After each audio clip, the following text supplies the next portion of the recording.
What's good, beautiful people? It's your girl, ImStillAsia, baby.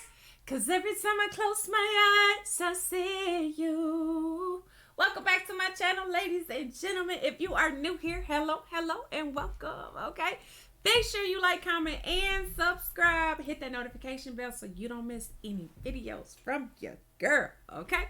As y'all can see from the thumbnail today, y'all, I got something a little bit different. This is Nukes Top 5, okay? We all know Nukes Top 5. Nuke is the deal, okay? Real deal. I'm going to link his information to the channel down in the description box if y'all want to check out the channel. It is awesome, okay?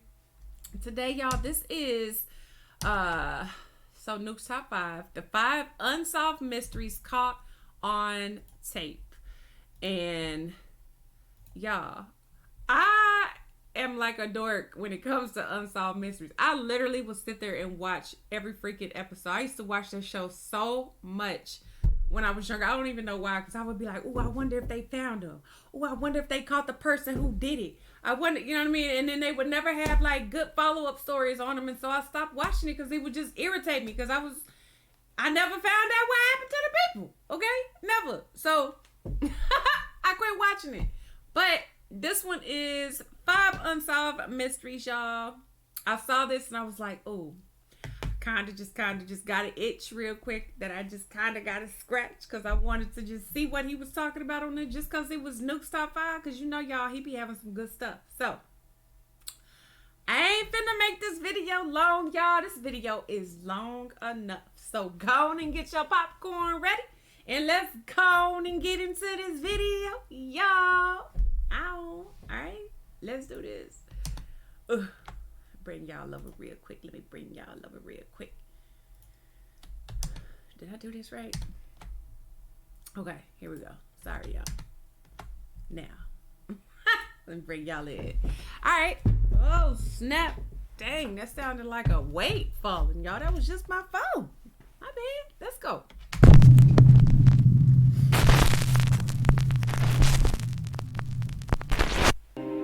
The top 5 mysterious unsolved cases. Jackie Sutton. In late October 2015, seasoned British journalist Jackie Sutton arrived at a Turkish airport to catch her connecting flight to Iraq, where she'd been working with the free speech organization IWPR. Hours later, she was found dead in an airport restroom. Reportedly, Jackie Sutton had committed suicide, hanging herself using one of her own shoelaces. Now here's where things get even stranger.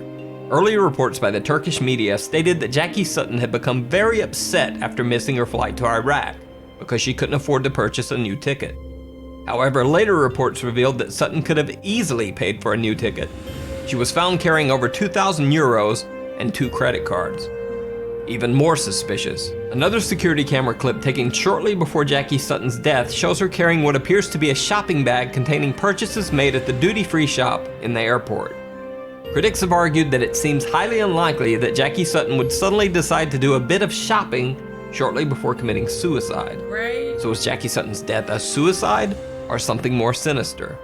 Let me know what you think in the comments below. See, just like that. Let me know what you think. Nah, I want to know what happened to Jackie, okay?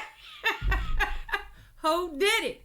That's what I be wanting to know, y'all. I just be getting frustrated because I'm like, so they never figured it out. They just left it at that.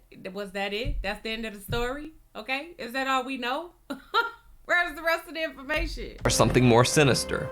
Let me know what you think in the comments below. Lars Matank. Lars Matank was a young German man who went on a holiday trip with friends to Varna, Bulgaria. While there, Matank was involved in a fight with some other tourists and suffered a ruptured eardrum. Oh. Because of the ear injury, Lars Matank was unable to fly, so he couldn't return to Germany with his friends. He rented a room in a hostel in a poor area of Varna, Bulgaria, determined to wait until his ear had healed enough so that he could fly back to Germany. However, that same night, Lars Matank called his mother and said that there was something strange about the hostel that he was staying in, and that she should cancel all of his credit cards. Even later that same night, Lars Matank left his hostel room in a panic, headed for the airport. He called his mother again, this time saying that 4 strange men were following him and that he was hiding. 2 hours later, Lars Matank caught a cab and arrived at the Varna airport in the early morning hours. On airport security cameras, Lars can be seen entering the airport with his luggage. Oh, that's him. But minutes later, he is seen running from the airport in a panic, leaving his luggage behind. Eyewitnesses say that Lars Matank ran to a barbed wire fence that surrounds the airport, climbed over the fence, and then disappeared into some nearby woods. To this day, Lars Matank has never been found. What? How would they have gotten into the airport to have even followed him through the airport if he goes there? You know, because once you get so far into the airport, if you don't have no ticket, you're not going anywhere. Okay, you're not going past that part of the airport is what I'm saying. So I'm just like, see,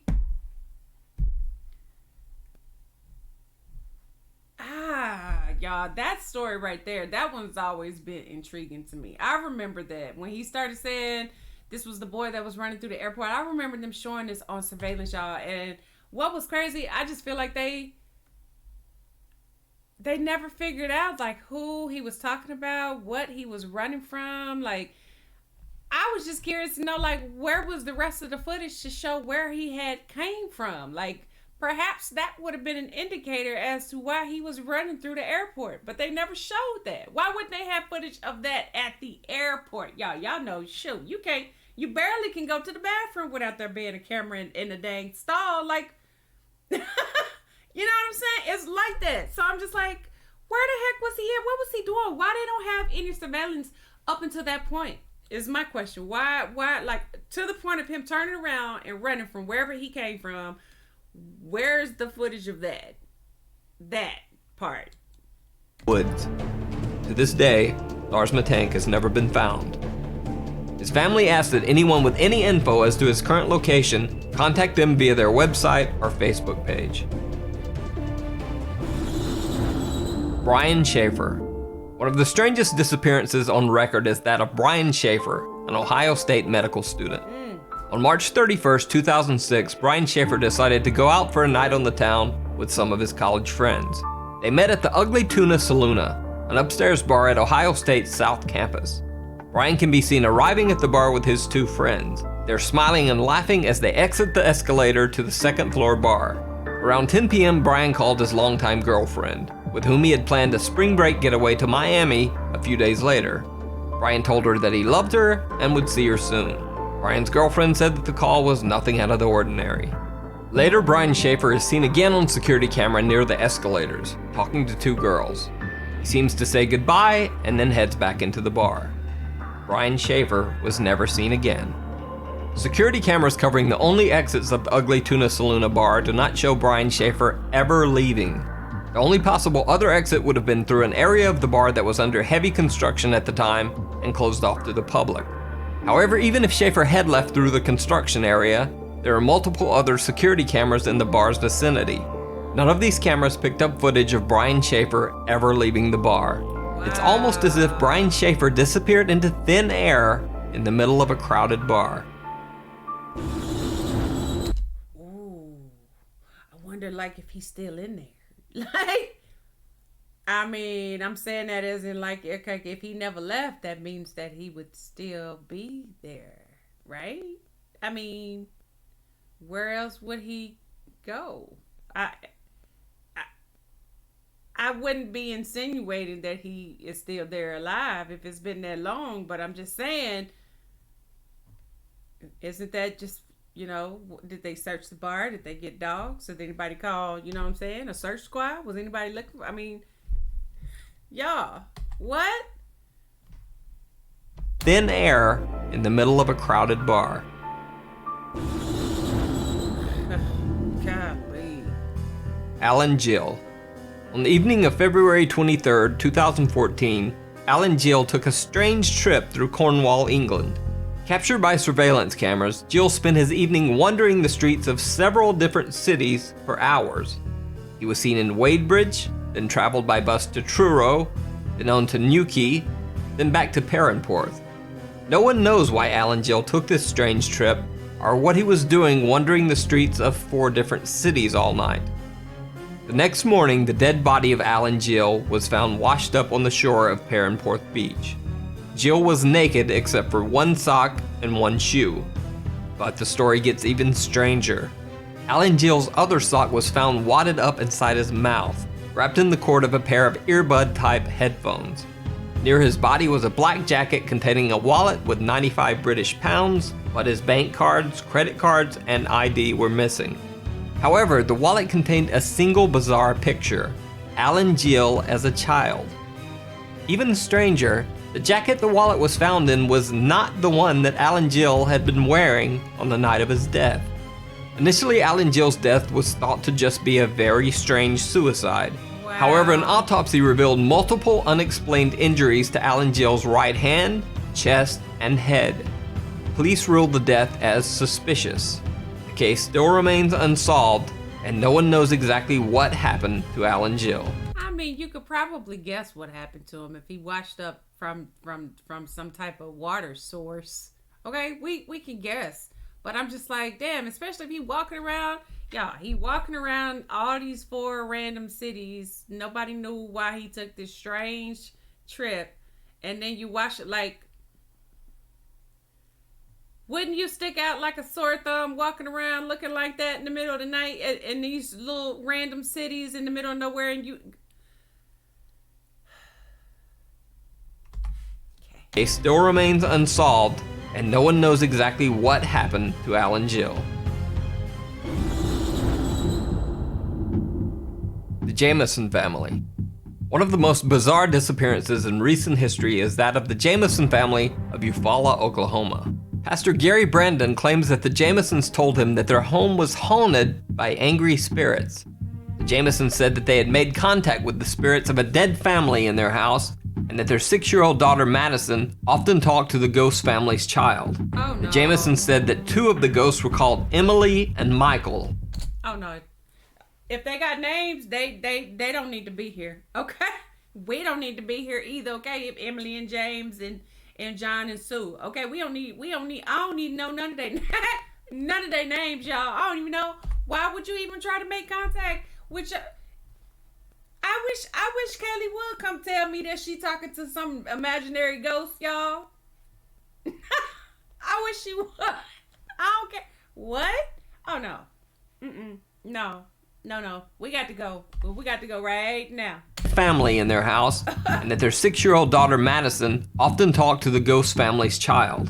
The Jamesons said that 2 of the ghosts were called Emily and Michael, and that one of the apparitions had wings like an angel. Allegedly fearing for the safety of his family, Bobby Jameson had asked Pastor Brandon if there were quote-unquote special bullets that he could use to fight off the intruding spirits. Pastor Brandon also said that Jameson mentioned that he had obtained a quote-unquote satanic Bible in order to attempt to ward off the ghostly beings. On October 8, 2009, the Jameson family loaded their pickup truck for a trip.